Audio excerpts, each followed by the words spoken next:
Elizabeth. Hey, Catherine, how's it going? Great. So we are live, author interviews. Let's write your book now. We're going to do this every Friday afternoon. So let's get started. So tell us what we're doing. Well, my name is Elizabeth Ann Atkins, and I'm co-founder of Two Sisters Writing and Publishing, and you are the other co-founder because you're my sister. We also have Atkins and Greenspan Writing. Atkins is Elizabeth Ann Atkins. Greenspan is Catherine Marie Atkins Greenspan. So Two Sisters Writing and Publishing is our company that publishes our own books, novels and nonfiction, as well as our mother's book, The Triumph of Rosemary, which is right here. We're super, super proud to have just published her memoir about being adopted, biracial, Italian and Black, rejected by the Italian family, adopted by a Black family, but abused by her mother and boyfriend. And then she married our father, a Roman Catholic priest who left the church in the mid-60s, and they sparked a racial and religious scandal, but ended up having a beautiful marriage for 24 years, and she became chief judge of one of America's biggest courts. So that is got our label on it, Two Sisters Writing and Publishing. And so we're super excited about that. And then Atkins and Greenspan Writing is the company that does ghostwriting. So we do books such as Let the Future Begin by former Detroit Mayor Dennis Archer, which just came out in December. And this is a 440-page book. It's his life story. It's really spectacular and amazing. So we're very honored to be able to do that. Prior to this, I was writing novels. I started in fiction. I wrote White Chocolate about a TV reporter who uses her biracial heritage to fight racism and her journalistic skills. I have a master's degree in journalism from Columbia University, and I started my career as a newspaper reporter. I've also worked at Fox 2 News in Detroit, and I co-host a TV show every Sunday called My Healthy Mind. It airs across Michigan, and we talk about mental health and addiction. So then I wrote my second novel, Dark Secret, is about a woman who's passing for white, and she sparks a racial and sexual scandal with a senator from Virginia, and it's a really suspenseful, fun, sexy, sophisticated story that weaves together a lot of contemporary issues that will have you on the edge of your seat, and I hope to make it into a movie very soon. I also wrote Twilight with Billy D. Williams.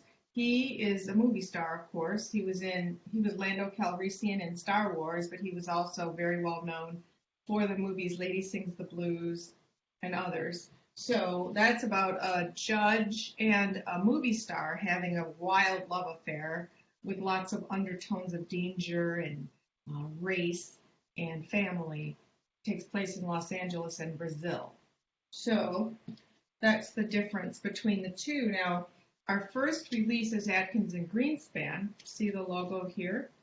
Our first release is by Dr. Herman Williams. He is a doctor who, while he was in his residency 26 years ago, died. He suffered cardiac arrest, and he literally died, but he was resuscitated, and it changed the course of his life in that he could not become an orthopedic surgeon as he was studying to do, and instead, he's become a hospital administrator helping thousands across America as opposed to one single patient at a time.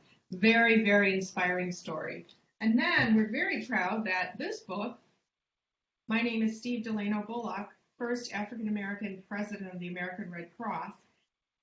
His story is amazing. He was the son of a sharecropper in North Carolina, and he rose to have one of the most prominent positions in the nonprofit world on the planet.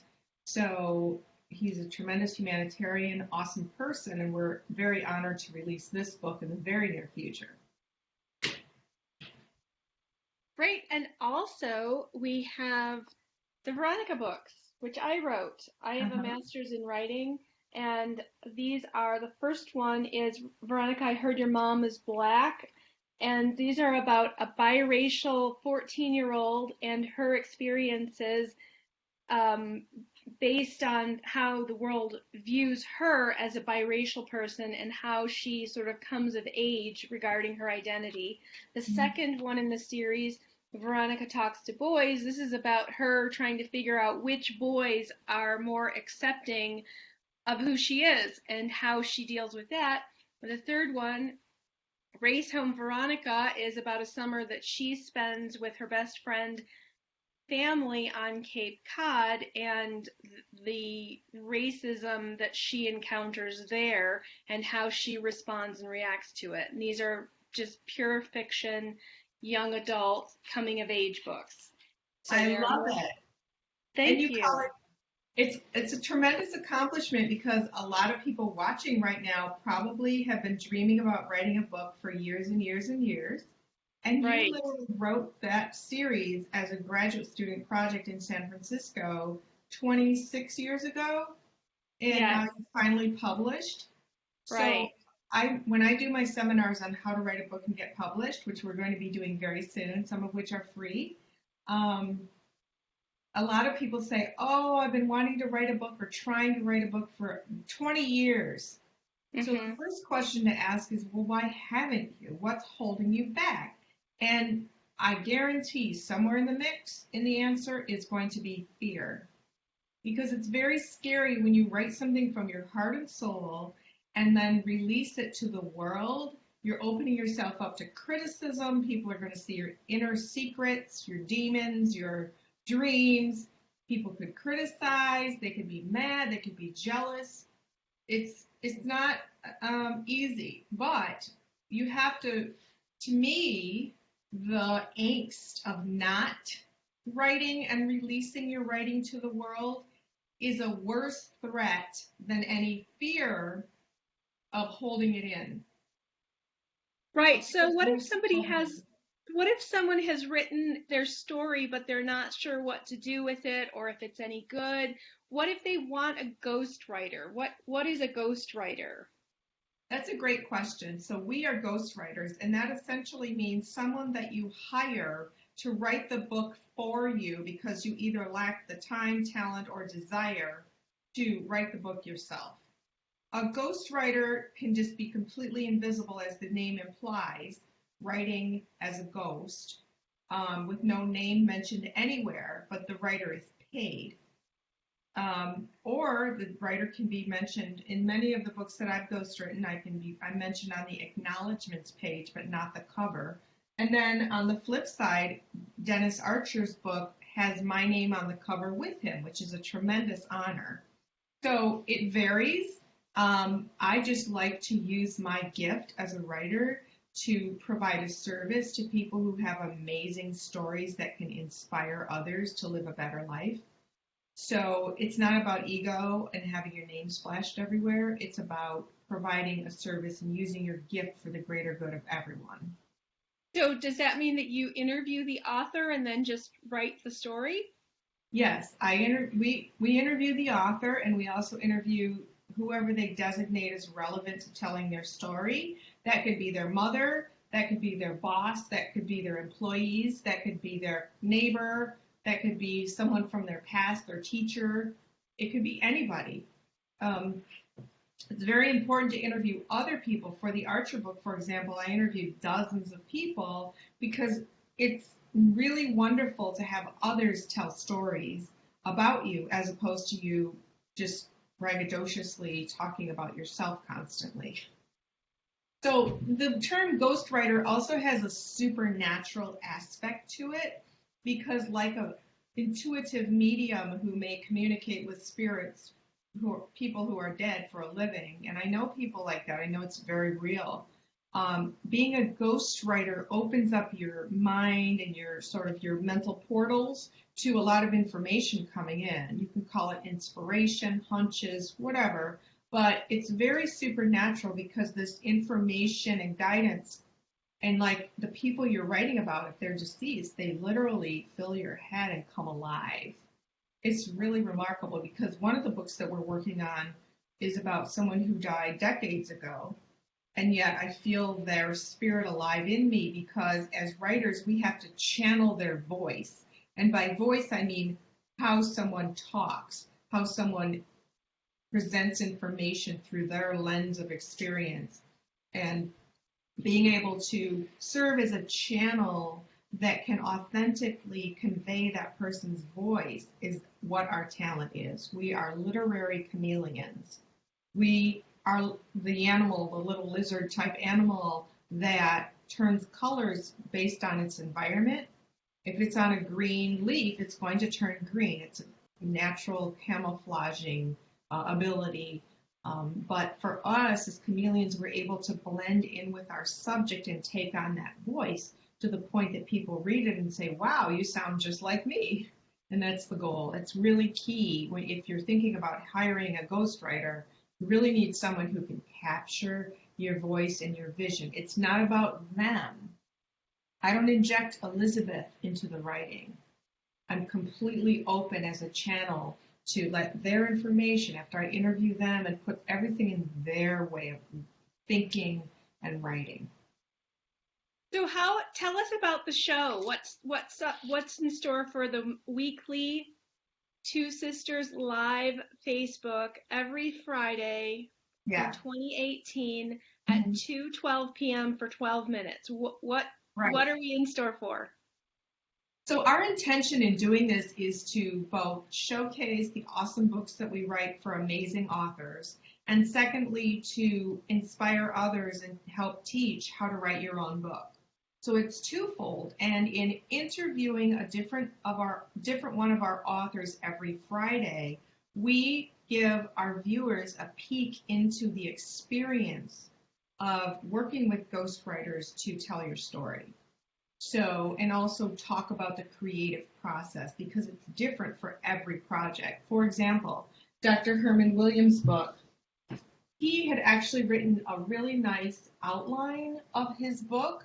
It was more in an academic voice that wouldn't be so reader-friendly to people who want to read this. And just today he told me the reason it's very appealing to people is because it's only just over 100 pages. And in today's Twitterized attention spans, we like something that's short and sweet to the point, but packs a powerful punch. So it's easy to read, very important to make your reading. It has to, in this day and age where you're competing with phones, you're competing with iPads, you're competing with computers, you're competing with so much information that's presented in a dazzling way. Everything rings, chings, chimes, there's video, it's in color, it's streaming. All you do is push a button or click, right? Reading, you have to open it up and you have to focus on these little words on the page and concentrate and not have all this other distraction.